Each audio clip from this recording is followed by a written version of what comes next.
Hello everyone and welcome to the first game we'll be covering from the Grandchester SuperUnited Rapid and Blitz tournament in Croatia. First we have the 3 days of Rapid, then the 2 days of Blitz, and yeah, I mean you guys know pretty much everything about it. It's the third event of the 2024 Grandchester, two of the three speed events that will be held. It's pretty strong competition. Magnus Carlsen decided not to play. Well, not decided. He said that he had an urgent family matter, so he backed out of the tournament. I guess a couple of days before it started, and was replaced by Levon Aronyan.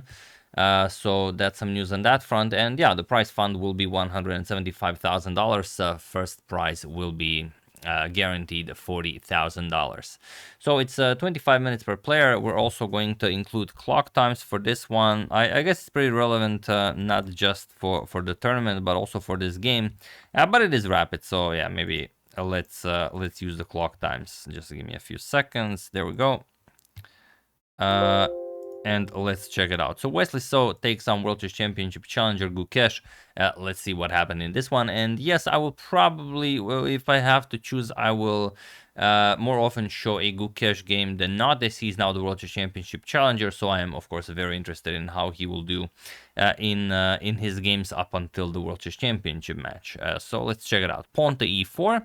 Gukesh replies with pawn to c5. He goes for the Sicilian defense. Knight f3, knight to c6, and bishop to b5.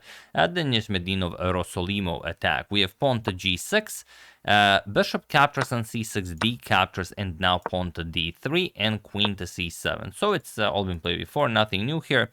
Pawn to a4, pawn to a5, and now there are a couple of games where knight to a3 was played, but here we have pawn to e5 by Wesley, and it is now already as of move 7 that we have a completely new game and a very interesting position. For one, you're stopping knight to f6. So how is Gukesh to develop his king side?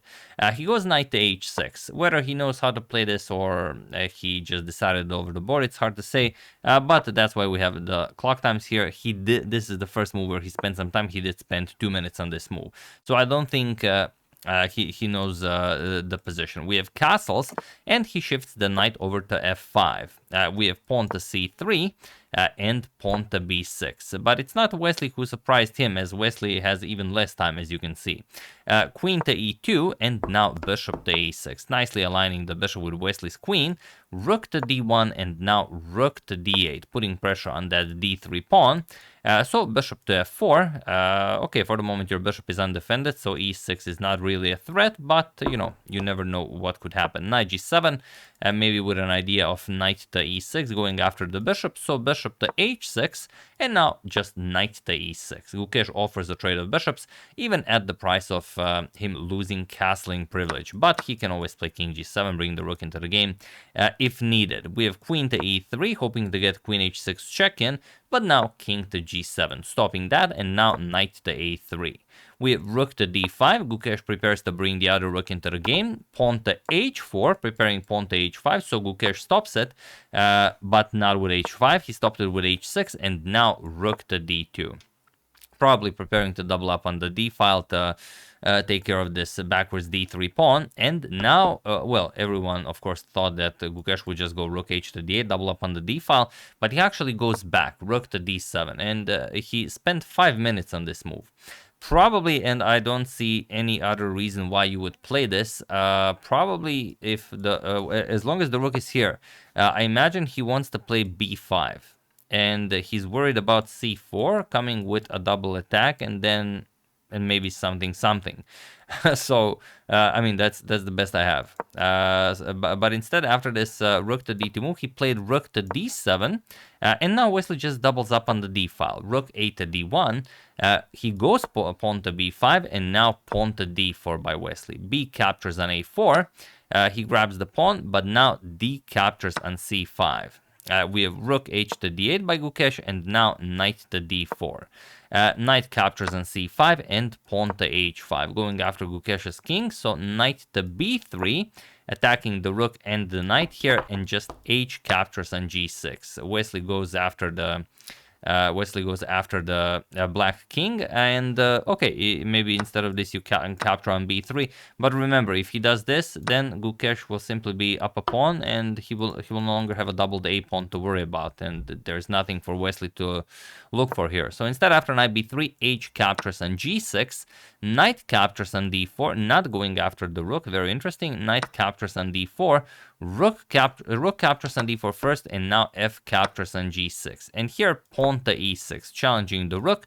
Rook captures on d4, and the rook captures on d4. And this is where the position is still equal, but you have to tread very, very carefully, and especially Gukesh is down to 30 seconds on the clock, Wesley almost 3 minutes.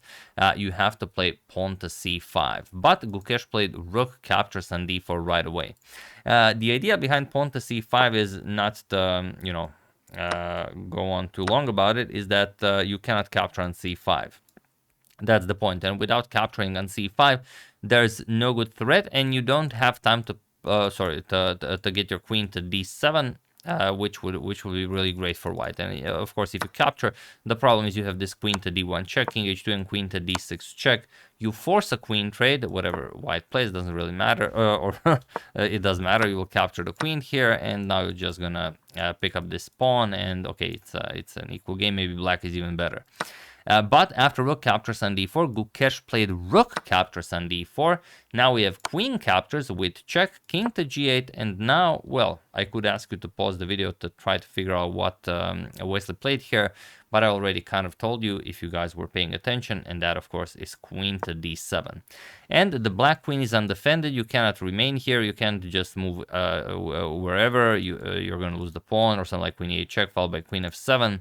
There's just no good move here for Gukesh. He does play queen to d6, which is the top move recommended by the engine, but it will do him little good. Queen to e8 check, king to g7, queen to f7 check, king to h8, and queen captures on g6. So the material is now equal, but Wesley's position is just much, much better. We have queen to d1 with check, king to h2, queen to d6 with check, and now just pawn to g3 and bishop to d3. You have to play something. There is no way to defend the h6 pawn. So queen captures on h6, king to g8, queen to g5 with check, king to h7, and now queen to h5 with check, king to g7, queen to g4 check, king to f6. As you can see, Gukesh playing an increment exclusively, knight to c4, attacking the queen. Here with queen captures on a4, Wesley is still pushing for the win, but with knight to c4, he allows Gukesh back into the game. However, Gukesh has to play bishop captures on c4, which he didn't. If you capture here, queen captures, you have this very nice a3 move, and that's it. It's an equal position. However, after knight to c4, Gukesh played queen captures on e6, and now, well, there is one most unpleasant move that Gukesh faced here. Feel free to pause the video now and win the game for Wesley while I give you a couple of seconds.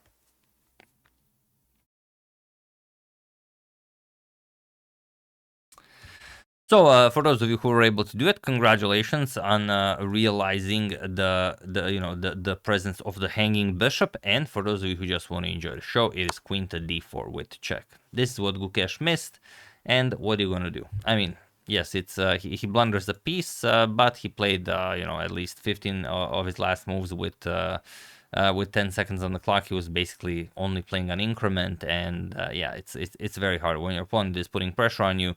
Those 10 seconds, they just fly by. You don't even see it. Like it sounds like a whole lot having 10 seconds increment, but when you have to consider many options, I mean, it's really not a lot. So yeah, of course, after this queen to d4 check, he resigned, as there is nothing more to be done here. Once you move the king, you will lose the bishop. Now you're down a full piece, and Gukesh, of course, did not feel like contesting this position against a player like Wesley, but I don't think he would really play it against anyone. So yeah, that's the game. I hope you guys enjoyed it. The first game we are showing from the Grandchester SuperUnited Croatia Rapid tournament. Like I said, first we have the 3 days of Rapid, then the 2 days of Blitz. I will mostly be focusing on Gukesh, but if you guys have a favorite, use that hashtag suggestion, and I will gladly take it into consideration. So yeah, I would like to thank Michael Hoff, Lawrence Brazier, Edward Basel, Kevin O'Grady, and James Eugene Cashman for your contribution to my channel. Thank you a lot, I really appreciate it. As usual, you can check 2 of my previous videos here. Thank you for watching, and I will see you soon, continuing to check up on your wonderful suggestions, but mostly covering the SuperUnited Croatia Rapid and Blitz over the course of the next 5 days. So thank you all, I will see you soon, and have an excellent rest of your day.